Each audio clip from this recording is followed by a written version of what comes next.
Good morning, students. In our last class, we have discussed that when an electric current is made to flow through a conductor wire, then a magnetic field is produced around that wire, right? This is the thing that we have discussed in our last class. Now, today we are going to start with our next topic, that is the properties of magnetic lines of force around a circular coil. हमने एक circular coil ली है। अ, उस circular coil में हम electric current को पास करवाएंगे और जब हम उसमें इलेक्ट्रिक करंट को पास करवाएंगे तो उसके कारण ऑब्वियसली मैग्नेटिक फील्ड जो है वो प्रोड्यूस होगी। और मैग्नेटिक फील्ड प्रोड्यूस होने का मतलब वहाँ से जो मैग्नेटिक लाइंस ऑफ फोर्स हैं वो पास होंगी, राइट। सो जो magnetic lines of force pass हो रही हैं उनकी क्या प्रॉपर्टीज़ होंगी, क्या प्रॉपर्टीज़ वो होल्ड करेंगी, ये चीज़ समझते हैं। Magnetic lines of force are circular around the point where current enters और leaves the coil. Magnetic lines of force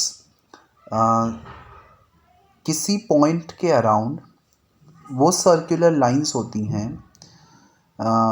या हम कह सकते हैं किसी पॉइंट के अराउंड सर्कुलर लाइंस जो हैं वो मैग्नेटिक लाइंस ऑफ फोर्स होती हैं तब जब करंट किसी सरफेस में एंटर कर रहा हो या उस सरफेस को लीव कर रहा हो, राइट। ये ऐसा क्यों होता है, कैसे होता है, ये सब चीज़ें आप हायर क्लासेस में पढ़ेंगे, बट अभी के लिए हमको सिर्फ वो लाइन समझनी है। The next topic is solenoid. Solenoid basically एक तरीके का डिवाइस होता है। क्या होता है वो समझते हैं। Long cylindrical coil consisting of a large number of turns in insulated wire is called solenoid. एक लंबी सी सिलेंड्रिकल कॉइल जिसमें कॉपर वायर के बहुत सारे टर्न्स हैं। मतलब हमने क्या किया, एक कॉइल ली, बेसिकली एक सिलेंडर लिया, उस सिलेंडर के ऊपर हमने कॉपर वायर को वाउंड कर दिया, right. So the device that you have got now is called as the solenoid. So हम सिंपल सा एक सिलेंडर लेंगे, उस सिलेंडर के ऊपर जब हम इंसुलेटेड कॉपर वायर को टर्न कर देते हैं तो उस डिवाइस को हम बोलते हैं solenoid. When some electric current flow through the solenoid, it behaves like a bar magnet। और जब एक इलेक्ट्रिक करंट के थ्रू जब हम एक सोलेनॉइड के थ्रू इलेक्ट्रिक करंट को पास करवाते हैं तो वो जो सोलेनॉइड है वो एक बार मैग्नेट की तरह बिहेव करने लगता है, right.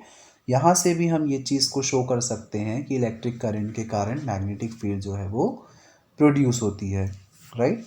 When current increases, magnetism also increases।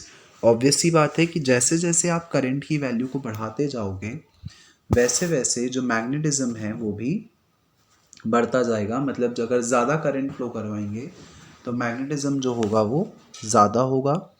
The magnetic lines of force are parallel near the centre of coil, thus produce magnetic field is said to be uniform. जो magnetic lines of force होती हैं coil के centre में वो parallel होती हैं। Parallel का मतलब the lines which never intersect each other are called the parallel lines. ये हमने कुछ लाइंस ड्रॉ करी हैं, इन लाइंस को हम कितना भी आगे एक्सटेंड कर दें ये लाइंस कभी भी एक दूसरे से इंटरसेक्ट नहीं करेंगी, राइट। और इसी इन्हीं तरह की लाइंस को हम बोलते हैं पैरेलल लाइंस। तो जो मैग्नेटिक लाइंस ऑफ फोर्स होती हैं वो कॉइल के सेंटर में पैरेलल होती है, और चूंकि वो पैरेलल होती है तो इसका मतलब क्या कि जो मैग्नेटिक फील्ड प्रोड्यूस होगी वो कैसी होगी, यूनिफॉर्म। मतलब उसकी जो वैल्यू है वो कांस्टेंट रहेगी और वो चेंज नहीं होगी। The magnetic lines of force are in same direction within the space enclosed by the coil. जो मैग्नेटिक लाइंस ऑफ फोर्स हैं वो सेम डायरेक्शन में होती हैं, एक ही डायरेक्शन में होती हैं उस स्पेस में जिस स्पेस को जो कॉइल है वो एनक्लोज कर रहा है, right. The magnetic lines of force are a right angle the plane of the soil। Students, there is a correction in this line.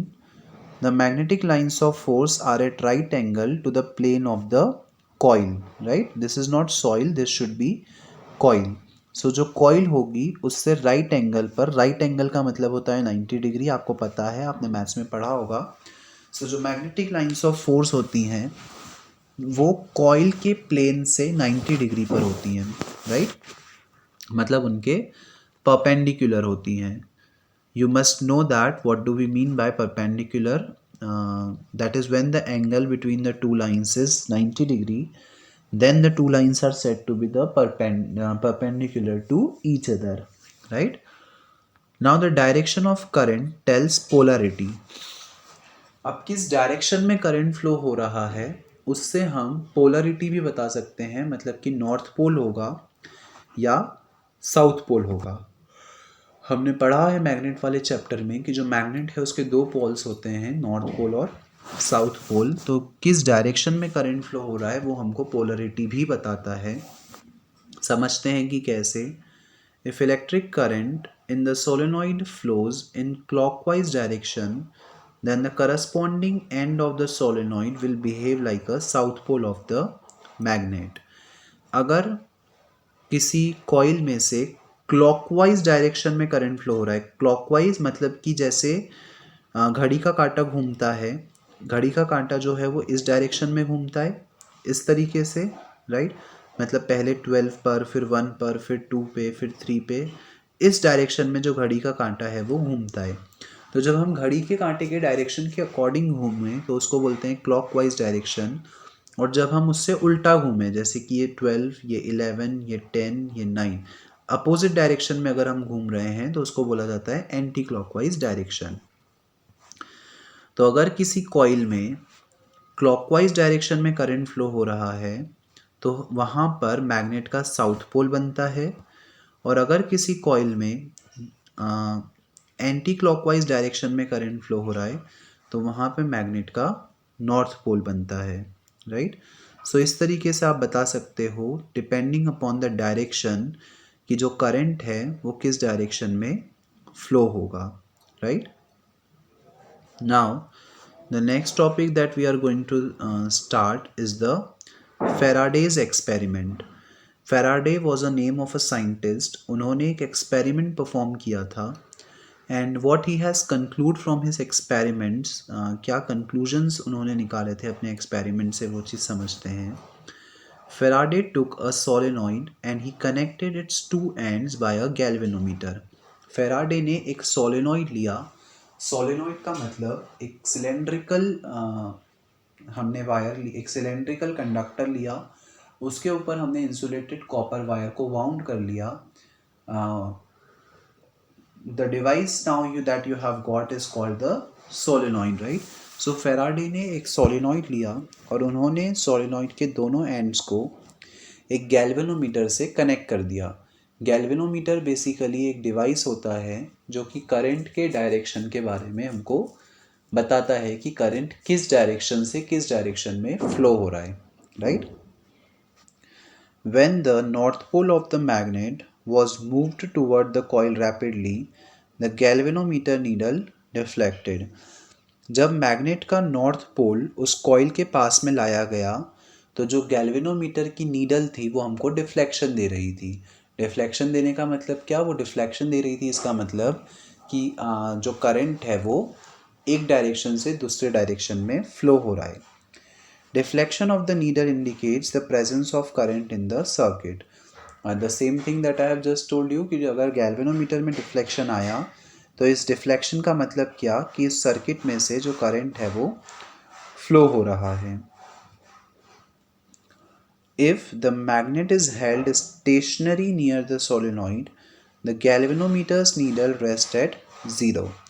और जब उन्होंने मैग्नेट को स्टेशनरी कर दिया, मतलब जब उसको मूव नहीं किया, तो उस केस में क्या हो रहा था, जो गैल्वेनोमीटर है वो ज़ीरो रीडिंग दे रहा था. मतलब कि गैल्वेनोमीटर में ज़ीरो रीडिंग देने का मतलब कि जो करंट है वो फ्लो नहीं हो रहा है. It means no deflection is shown on or the absence of the flow of electric current in the circuit. जो इलेक्ट्रिक जो सर्किट है उसमें करंट फ्लो नहीं होगा. राइट, या ज़ीरो करंट फ्लो होगा. When the north pole of the magnet was moved away from the solenoid, the galvanometer again showed deflection, but now this movement was in the opposite direction. जब galvanometer जब mag जब magnet के north pole को solenoid से दूर ले जाया गया, उसको मूव अवे किया गया, तो गैल्वेनोमीटर अगेन डिफ्लेक्शन दे रहा था, बट अपोजिट डायरेक्शन में डिफ्लेक्शन दे रहा था. तो यहाँ से हमने क्या कंक्लूड किया कि सिंस गैल्वेनोमीटर अपोजिट डायरेक्शन में डिफ्लेक्शन दे रहा है, इसका मतलब जो करंट है वो पहले से अपोजिट डायरेक्शन में अब फ्लो हो रहा है. Right, this experiment was again repeated, और इस एक्सपेरिमेंट को फिर से रिपीट किया गया, but this moment the south pole of the magnet move toward and away from the solenoid. लेकिन इस बार उन्होंने क्या चेंज किया, पहले उन्होंने नॉर्थ पोल को टूवर्ड और अवे मूव किया था, लेकिन इस बार उन्होंने क्या किया, मैग्नेट के साउथ पोल को टूवर्ड और अवे मूव करवाया. And Faraday observed the deflection in the galvanometer needle once again. और फैराडे ने गैल्वेनोमीटर में एक बार फिर से जो डिफ्लेक्शन है उसको चेक किया कि इस बार जो डिफ्लेक्शन है वो कैसे आ रहा है, किस डायरेक्शन में आ रहा है. After performing this experiment, he concluded that whenever magnetic lines of force associated with a coil are changed, इस एक्सपेरिमेंट को परफॉर्म करके उन्होंने एक चीज़ कंक्लूड करी. और क्या कंक्लूड किया उन्होंने कि जब भी किसी सरफेस से associated magnetic lines of force को हम चेंज करते हैं तो इलेक्ट्रिक करंट जो है वो इंड्यूस हो जाता है कॉइल में. तो अभी तक हम क्या पढ़ते आ रहे थे कि इलेक्ट्रिक करंट के कारण मैग्नेटिक फील्ड प्रोड्यूस हो रही थी, लेकिन फैराडे ने हमको एक नई चीज़ बताई कि मैग्नेटिक फील्ड के कारण भी इलेक्ट्रिक फील्ड जो है वो प्रोड्यूस करी जा सकती है. राइट, सो यहाँ से आप एक चीज़ समझ सकते हो कि इलेक्ट्रिक करंट के कारण मैग्नेटिक फील्ड प्रोड्यूस होती है, as well as magnetic field के कारण इलेक्ट्रिक फील्ड जो है वो प्रोड्यूस होती है. राइट, सो उन्होंने क्या बोला कि जब भी किसी सरफेस से associated magnetic field of lines में कुछ चेंज होगा तो उस कारण से जो इलेक्ट्रिक करंट है वो इंड्यूस हो जाता है उस कॉइल के अंदर. This process is termed as electromagnetic induction, और इस प्रोसेस को बोला गया इलेक्ट्रोमैग्नेटिक इंडक्शन. इलेक्ट्रोमैग्नेटिक इंडक्शन को हायर क्लासेस में आप डिटेल में स्टडी करेंगे. It has also been found that if we increase strength of magnet or the number of turns in the coil, the magnitude of the induced current increases. ये भी बोला गया कि अगर हम मैग्नेट की स्ट्रेंथ को इंक्रीज करें, मतलब मैग्नेट हम ज़्यादा स्ट्रॉन्ग या ज़्यादा पावरफुल मैग्नेट्स का यूज़ करें, या जो कॉइल हमने ली है उसमें हम नंबर ऑफ टर्न्स को बढ़ा दें, तो उस केस में क्या होगा, जो इंड्यूस करंट है उसका मैग्नीट्यूड भी बढ़ जाएगा. मतलब ज़्यादा स्ट्रॉन्ग मैग्नेट तो ज़्यादा करंट, अगर number of turns in the coil ज़्यादा तो उस केस में भी जो करंट है वो ज़्यादा. If the magnet is kept stationary the coil is move toward और अवे फ्रॉम द मैग्नेट. और अगर हम मैग्नेट को स्टेशनरी रखते हैं, अगर हम मैग्नेट को मूव नहीं करते हैं, केवल कॉइल को हम मूव करते हैं, तो उस केस में भी जो again an induced current electric current is in the coil, तो उस केस में भी जो करंट है वो कॉइल के अंदर इंड्यूस हो जाएगा. राइट, सो इस तरीके से हम ये चीज़ कंक्लूड कर सकते हैं कि जैसे एक इलेक्ट्रिक फील्ड के कारण मैग्नेटिक फील्ड प्रोड्यूस होती है, उसी तरीके से मैग्नेटिक फील्ड के कारण जो इलेक्ट्रिक फील्ड है वो प्रोड्यूस होगी. राइट, सो ये कहा जा सकता है कि इलेक्ट्रिक फील्ड और मैग्नेटिक फील्ड दोनों एक दूसरे के कॉरस्पॉन्डेंट हैं, दोनों एक दूसरे को कोरिलेट करते हैं. Right, so this was a very important discovery. Also it is a very important topic from the perspective of understanding also. Right, now the next topic is electromagnets. अब obviously students, as the name here suggest, that something in which electricity के भी बारे में बात हो रही हो और मैग्नेटिज्म के बारे में भी बात हो रही हो। तो इलेक्ट्रिसिटी और मैग्नेटिज्म को जो मिला के हम बात कर रहे हैं, तो इलेक्ट्रोमैग्नेट जो है वो कहीं ना कहीं इलेक्ट्रिसिटी और मैग्नेटिज्म दोनों से रिलेटेड है। तो समझते हैं कि इलेक्ट्रोमैग्नेट्स क्या होते हैं। Electricity has magnetic effect which is use to prepare electromagnets. हमने पढ़ा है कि इलेक्ट्रिक करंट में जब हमने एक कंडक्टर वायर लिया और उसमें से हमने करंट को फ्लो करवाया, तो उसके कारण जो मैग्नेटिक फील्ड है वो प्रोड्यूस होती है, राइट। तो इलेक्ट्रिक फील्ड की यही प्रॉपर्टी या इलेक्ट्रिसिटी की यही प्रॉपर्टी जिसके कारण हम मैग्नेटिक फील्ड प्रोड्यूस कर पा रहे हैं, उसी प्रॉपर्टी को यूज़ किया जाता है इलेक्ट्रोमैग्नेट्स को बनाने में, राइट। सो इलेक्ट्रोमैग्नेट्स एक ऐसा डिवाइस होता है जिसमें इलेक्ट्रिसिटी का यूज़ किया जाता है मैग्नेट बनाने में, right. And the device so formed is called the electromagnet. When electricity passes through a conductor, it behaves like a magnet and is called electromagnet. जब किसी कंडक्टर में से इलेक्ट्रिसिटी को पास किया जाता है, तो वो जो कंडक्टर है वो एक मैग्नेट की तरह बिहेव करेगा, और उस मैग्नेट को हम क्या बोलते हैं? Electromagnet, right. That kind of magnet is said to be the electromagnet. और इसी तरीके से जो इलेक्ट्रोमैग्नेट्स हैं वो बनाए जाते हैं। बेसिकली जो कंडक्टर प्लेट्स हैं वो ली जाती हैं और उन कंडक्टर प्लेट्स में से इलेक्ट्रिक करंट को फ्लो करवाया जाता है, और जब उन कंडक्टर प्लेट्स में से इलेक्ट्रिक करंट फ्लो होता है तो the device that we get is called as the electromagnet. अब ये इलेक्ट्रोमैग्नेट किस तरीके से बनाए जाते हैं और क्या प्रॉपर्टीज़ को होल्ड करते हैं, इनके क्या यूजेस हैं, ये सारी चीज़ें हम लोग नेक्स्ट क्लास में डिस्कस करेंगे। So that's all for today's class, students. The further topics we are going to discuss in the next class.